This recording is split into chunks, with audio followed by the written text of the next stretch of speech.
ao Diário do Aço, estamos hoje no consultório da doutora Luísa Tancredo, que trabalha com odontopediatria. A doutora Luísa vai contar pra gente um pouquinho sobre a experiência dela com o tratamento de crianças, como que funciona, algumas dicas para os pais. Luísa, muita gente ainda não conhece a odontopediatria. Você pode falar pra gente um pouquinho como funciona, qual que é a idade certa? Bom, primeiramente, a odontopediatria é uma especialidade dentro da odontologia que cuida especificamente de crianças e adolescentes. A idade certa, hoje em dia, a gente preconiza desde que nasce o primeiro dentinho, já é indicado levar o bebê ao dentista. Eu atendo hoje bebês de 6 meses, 1 aninho, e às vezes tem casos bons que a gente consegue acompanhar desde os primeiros dentinhos, e essa criança vai crescendo e vai correndo tudo bem, né? A gente faz mesmo só acompanhamento e prevenção. E tem casos que a criança já chega para mim com 2 anos e com cara de mamadeira, que é uma doença que acomete crianças muito novinhas. Então é um grande risco que a gente tem também. Por isso essa orientação desde cedo. São crianças muito novinhas, né? E como que costuma ser o comportamento delas no consultório? Para ser bem sincera, a primeira vez deles, eles assustam um pouco. Quando são bebês pequenos, eles assustam. Alguns, excepcionalmente, comportam bem, gostam de 2 aninhos, 3 aninhos. Quando já tem um certo grau de entendimento, eles conseguem entender melhor e eu consigo condicionar melhor essas crianças. Mas, quando não tem ainda, que são muito bebês, eles já associam. A gente tenta criar um ambiente mais favorável possível, de forma lúdica.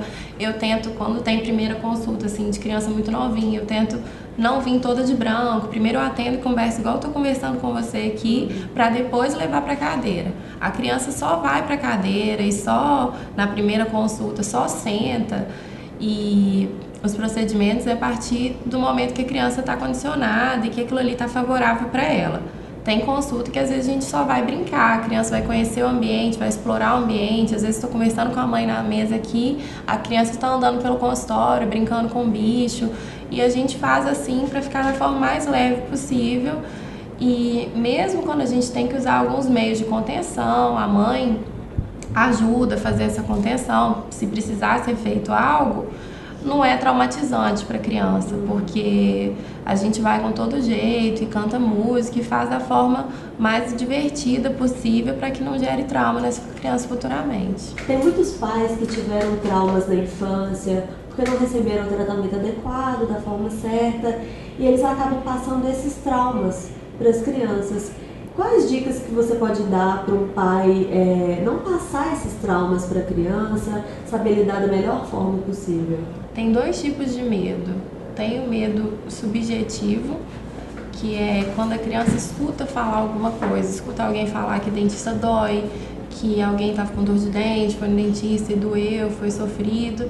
E tem o medo objetivo, que é alguma experiência que a criança viveu e aí ela passa a ter medo, que não seja especificamente no dentista. Às vezes ela já teve que passar por alguma cirurgia, então alguma coisa do dentista lembra ela aquele momento e ela vai ter um medo e um trauma que a gente tem que recondicionar essa criança para conseguir fazer o tratamento. Uma dica que eu dou sempre para os pais é não passar ansiedade para o filho, porque a criança, tudo para ela é novo. Se ela chega aqui, a gente tem a Lu aqui hoje, chega aqui, tudo novo, ela vai ver, a sala é legal, tem brinquedo, tem coisas que vão chamar a atenção dela ali. Se ela nunca ouviu falar de dentista, é muito fácil a gente levar essa criança. Agora, uma criança que já ouviu, que já tem um certo trauma, e aí às vezes o pai fala com a criança, olha, a gente vai lá no dentista, tá, filho? O pai tá sofrendo com aquilo, não é a criança. Aí o pai fala, olha, a gente vai lá no dentista, não vai doer, tá, filho? Não vai, ela só vai cuidar de você. A criança não consegue muito associar essa frase inteira. Normalmente eu falo que eles associam só o verbo. Se ele fala não vai doer, a criança já pensa lá no fundo, pode ser que vai doer. Então, assim, eu falo para o pai não criar expectativa. Deixa a criança, o dia que tiver aqui no dentista, leva a criança, chegou e falou, filho, aqui é o dentista, a gente vai olhar seu dente e pronto. Agora, hoje mesmo de manhã eu atendi uma que já chegou chorando, entrou na sala chorando, eu falei, que foi, tá com dor, alguma coisa? E a mãe falou, não, é porque ela tem que arrancar um dentinho e tal, já falei com ela. E aí depois a criança viu que foi super tranquilo, tomou anestesia, arrancou o dente, correu tudo muito bem. Aí eu falei com ela, já tinha um certo grau de entendimento, já tinha 6 anos. Falei, e aí, foi igual você achava ou foi melhor?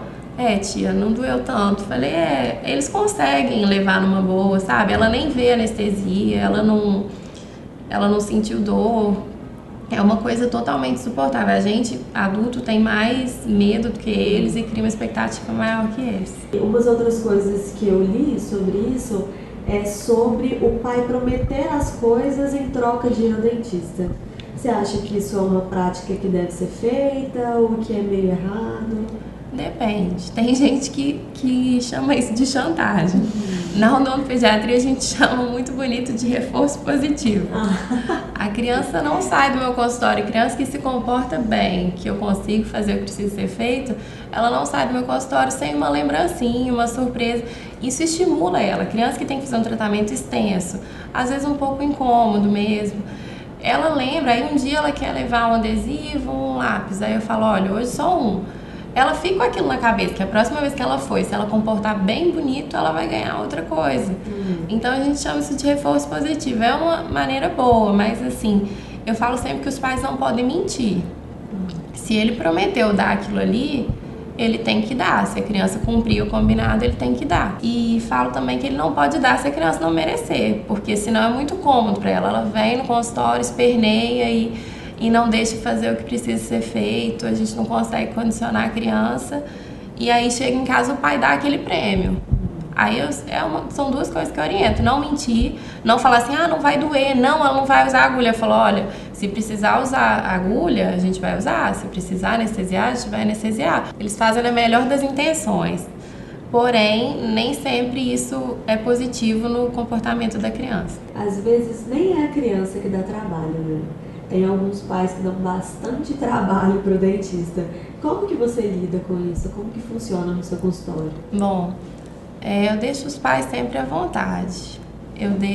É direito dos pais, né? Se eles quiserem entrar na sala junto com a criança, é direito deles. Mas às vezes tem certos comportamentos que aí eu peço o pai para sentar na cadeirinha um pouco mais distante, ele fica dentro da minha sala, porém ele não fica, a criança não vê ele vê a criança, ele vai ver tudo que eu tô fazendo, porém a criança não tá vendo ele. E às vezes a criança deita na cadeira com o pai perto, a criança é uma. Já teve criança que eu tentei com o pai, assim, uma consulta, duas, na terceira eu falei, pai, vamos tentar sentar ali fora um pouquinho? E aí o pai senta, o pai vê o que eu tô fazendo, mas a criança sem ver ele é outra. O comportamento dela é outro. Um menino de 5 anos virou um homenzinho e virou valente longe do pai. Então isso acontece muito. E para as pessoas que têm interesse na área, o que é necessário hoje para atuar na odontopediatria?